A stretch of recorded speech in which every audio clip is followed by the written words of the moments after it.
à vous, cherchez à être des sources de bénédiction pour les autres personnes. Ne soyez pas seulement des consommateurs, mais cherchez à apporter, cherchez à nourrir d'autres personnes. Faites des vidéos, écrivez. Il y en a qui disent, non, moi, je ne sais pas écrire. Non, moi, je n'ai jamais fait des cours, je n'ai jamais fait des cours d'écriture. Et puis, je suis quelqu'un, j'écris avec beaucoup de fautes. J'aurais pu me limiter pour dire, ah non, grâce, toi, tu écris tout avec des fautes et tout. Non. Quand le Saint-Esprit m'inspire, j'écris mes choses, je poste.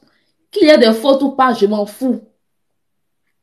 C'est vrai que Dieu, il est le Dieu de la perfection. Mais je dis non, je ne vais pas rester là parce que non, je ne suis pas faute en orthographe, je ne vais rien poster parce que je ne veux pas que les gens se moquent de moi. Non, je poste. Et il y a au moins une seule personne qui sera bénie.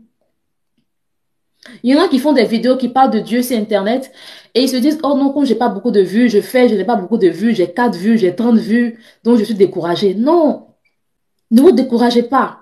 Regardez à cette seule personne qui a vu votre vidéo et dites, Seigneur, merci parce que au moins une seule personne a vu ma vidéo.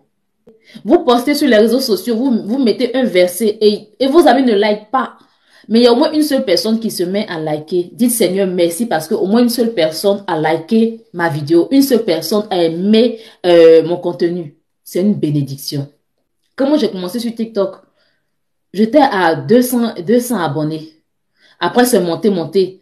En décembre, j'ai eu 10 000 abonnés. J'étais au pays même. Et j'ai eu 10 000 abonnés. Et dans les 10 000 abonnés là, en vrai, un mois après, je me suis retrouvée à 30 000 abonnés. Je n'ai pas forcé. Je ne me suis pas déguisée. Je n'ai pas porté, je n'ai pas mis mes seins dehors pour que les gens viennent s'abonner à moi. Je n'ai pas fait les strings. Je ne sais pas si je prononce, est-ce que je prononce bien, excusez-moi. En tout cas, je veux dire, je n'ai pas fait les choses qu'on dit faire pour avoir beaucoup d'abonnés. Abonnez-vous, abonnez-vous. Non. Si tu apportes une bénédiction à quelqu'un, Dieu va te bénir en retour. Même quand je reçois ma paye sur TikTok, je ne vous dis pas le nombre de personnes qui m'écrivent chaque jour, hey, rachetez, aide-moi s'il te plaît. Ma maman est comme si, oh, mon pied est comme si, oh, je suis malade, oh. Avant, j'avais l'habitude de le faire. Mais avec ce que je reçois sur Internet, je prends ça et je donne ça aux gens. Le nombre de personnes à qui je ne me lance pas des fleurs. Pas que les gens vont dire, mais rachetez depuis, elle dit moi. Mais je vais vous dire qu'on peut être des sources de bénédiction et c'est ce que Dieu veut qu'on soit. C'est pas forcément financier. Le simple fait de poster un verset ou juste mettre une seule parole, tu te réveilles, tu mets un statut WhatsApp. Que Dieu bénisse ta journée, que Dieu bénisse ta semaine. Ça fait du bien. Il y a des gens qui ne te diront pas à l'instant, ah, ton message m'a fait du bien. Mais un jour, ces personnes-là témoigneront de toi. Mais même si elles ne témoigneront pas, mais ce message fera du bien à quelqu'un. Arrêtez de perdre votre temps. Arrêtez d'être des suiveurs. La vie est belle. Il n'y a rien de tel quand tu es dans ta destinée, quand tu fais ce à quoi Dieu t'appelle. Il n'y a rien de tel. Oh, tu parles de moi. Ma soeur, oui. Moi, je me dis que grâce, tu as la connexion Internet, tu as la Wi-Fi à la maison, tu as la 4G dehors. Mais ne gaspille pas. Cultive-toi. Moi, tous les domaines que j'aime, j'apprends. Je vais sur Internet, comment faire ci, comment faire ça. Pendant le confinement, en étant à la maison, on ne faisait rien. Je me suis acheté une machine à coudre, Je n'ai jamais fait d'études de couture. Je me suis acheté une machine à coudre. Je suis allée sur YouTube, comment coudre. J'ai appris comment coudre. Je me suis fait un doudou, peut-être qu'un jour je vais vous montrer. J'ai fait un doudou en poisson. Tous ceux à qui je montre, ils disent, quoi, c'est toi qui as fait? Je dis, oui, c'est moi, j'ai fait. Attends, je vois s'il est là encore dans mon snap. Oh là là, peut-être que je ne l'ai plus. Je vais vous montrer. Vous dites que Dieu nous a remplis. Les chrétiens sont censés rayonner. Les chrétiens sont censés apporter la vie aux autres. Nous sommes fatigués de voir des chrétiens qui sont toujours là à tendre la main. Nous sommes fatigués de voir toujours les chrétiens qui font pitié. Et moi, quand j'étais dans le monde, c'est cette chose-là qui faisait que je ne voulais pas me convertir. Parce que les chrétiens que je voyais, ils n'étaient pas un modèle pour moi. Je voyais des chrétiens tristes. Je vois des chrétiens qui ne sont même pas épanouis. Alors que la Bible nous dit que quand on est chrétien, on est censé briller, on est censé rayonner. Mais les chrétiens que moi je voyais là, c'était des chrétiens qui me faisaient pitié. Donc je disais à Dieu, Seigneur, franchement, tu veux que j'abandonne le monde. Mais si c'est pour ressembler à ceux-là, pardon, faut pas compter sur moi. Mais quand j'ai donné ma vie à Jésus, je n'ai pas entendu qu'un homme de Dieu me dise, grâce, vas-y, enlève tes piercings. Je n'ai pas entendu qu'un homme de Dieu me dise, grâce, médite la Bible. Je me suis levée et j'ai pris la Bible. J'ai lu toute la Bible. Toute la Bible, je l'ai lu plus de... On va maintenant dans ma 7e fois de lire toute la Bible.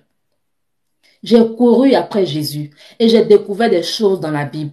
J'ai dit, Seigneur, tu as dit dans ta parole que toutes les personnes qui te servent, qui t'acceptent comme Seigneur et Sauveur, ces personnes-là deviennent directement héritiers d'Abraham.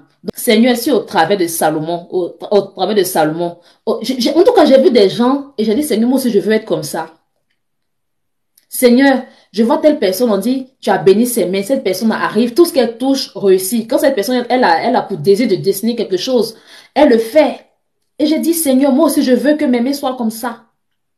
Et je ne me lance pas des fleurs. J'apprends facilement. Les amis, lisez la Bible tous les jours. Ayez une relation avec le Seigneur Jésus-Christ. Sur vos réseaux sociaux, abonnez-vous sur des comptes qui peuvent vous faire aller de l'avant. Je ne dis pas de vous abonner seulement aux comptes chrétiens, non. Mais abonnez-vous aux comptes qui peuvent vous faire aller de l'avant. Le frère, celui dont je vous ai demandé de vous abonner à lui, il n'est pas chrétien, c'est un musulman. Mais il donne de bons conseils. Ça n'étanche pas ma foi chrétienne. Donc, je me sens libre de m'abonner à lui. Je me sens libre de discuter avec lui. Mon premier livre, je l'ai sorti en juillet. Avant mai juillet, parce que j'ai rencontré des épreuves, donc finalement, c'est sorti en juillet. Et on me va sortir en moins d'un an, on me va sortir un deuxième livre. Et les gens disent, ah, Grâce, tu es forte, hein? Eh, comment tu fais? Et je dis aux gens, mais attends, ce livre-là, je l'ai écrit dans les transports. Quand je vous dis que moi, je n'aime pas perdre mon temps, dans les transports. C'est-à-dire pendant que j'allais au travail, pendant que j'allais à l'église, pendant que j'allais en visite. En tout cas, toutes les fois où je me retrouvais dans les transports, je prenais ce temps-là. Parce que moi, je ne suis pas à Paris. Je prends les transports pour bouger. Donc, toutes les fois où je sors, c'est dans les transports que j'ai écrit ce livre.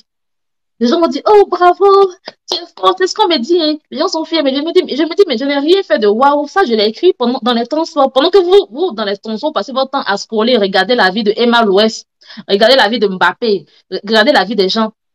Moi, je ne perds pas mon temps. Et là, bientôt, je vais commencer le troisième. Je vais vite finir. Les gens m'ont dit, ah, bravo, oh, la fille, là, Dieu l'a trop bénie. Oh, c'est là, Dieu l'aime. Ça n'a rien à voir avec le fait que Dieu m'aime. Dieu nous aime tous. Il veut juste qu'on se lève pour poser des actes. Dieu nous aime tous. On voit des gens qui font de grandes choses. Ah, mais, non, il est trop fort. C'est pas qu'il est fort, c'est parce qu'il fait des efforts. Ma maman m'appelle génie. Elle m'appelle Grâce, c'est le petit génie.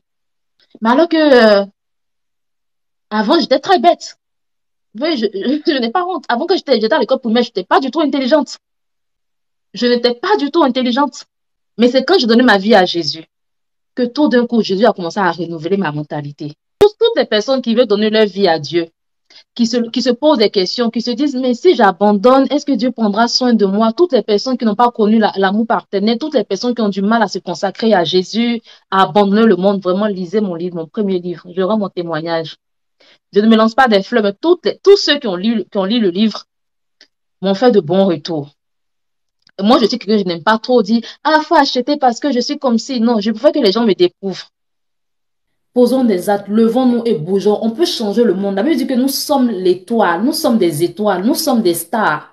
Oui, nous sommes des stars. Les chrétiens qui disent, ah, non, non, c'est Jésus la star. Oui, Jésus est la star, mais Jésus dit que nous sommes les stars. C'est écrit dans la Bible.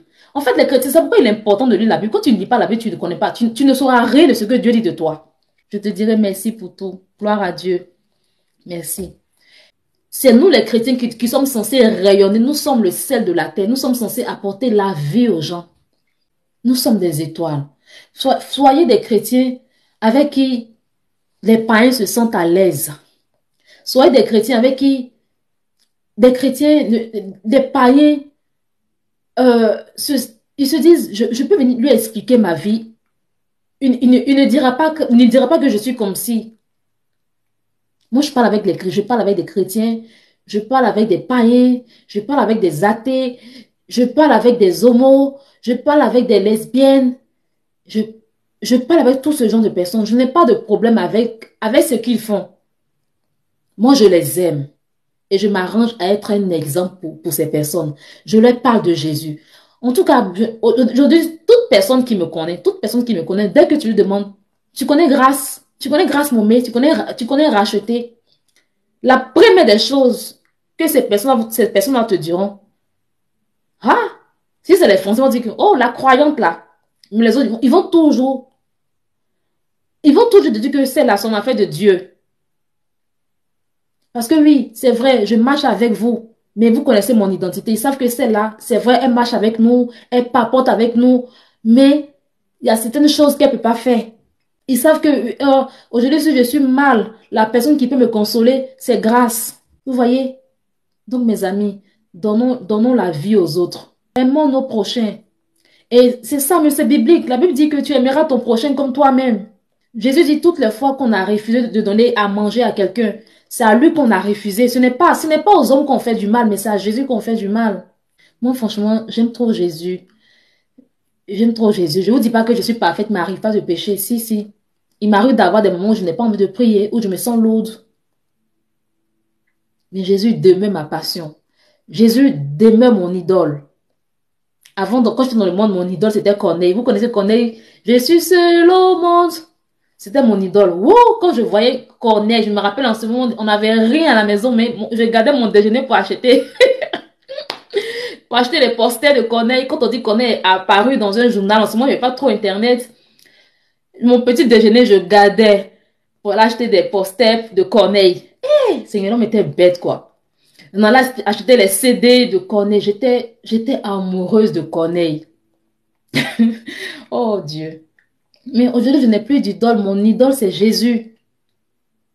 Oui, mon idole, c'est Jésus. C'est pourquoi moi, ce qu'on appelle, je m'ennuie. Ah, je suis à la maison, je m'ennuie. Une fois, j'étais dans le train, je rentrais à la maison et j'entendais une femme au téléphone. La femme, elle disait que moi, je suis malade, mais je ne peux pas rester à la maison. Merci. Elle disait qu'elle est malade. On lui a donné un arrêt maladie, mais elle ne peut pas rester à la maison. Et ça, la personne lui disait, mais pourquoi reste à la maison, repose-toi. Elle dit, non, moi, je ne peux pas rester à la maison parce que quand tu es à la maison, tu te sens seule. Personne ne t'appelle. Au début, il t'appelle, mais personne ne t'appelle. Personne ne te calcule. C'est elle qui disait ça. Et moi, je me suis retournée pour voir à quoi elle ressemble. Je me retourne, je vois une belle femme. Une belle femme. Mais qui se sent seule.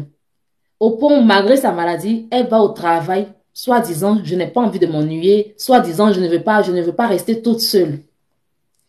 Je vous assure que je disais à Dieu, Seigneur, permets qu'elle coupe son appel, qu'on descende ensemble et qu'elle coupe son appel pour que moi j'aille lui dire, ma soeur, donne ta vie à Jésus. Même si tu es déjà chrétienne, cherche à faire de Jésus ton meilleur ami, comme ça tu ne te sentiras pas seule.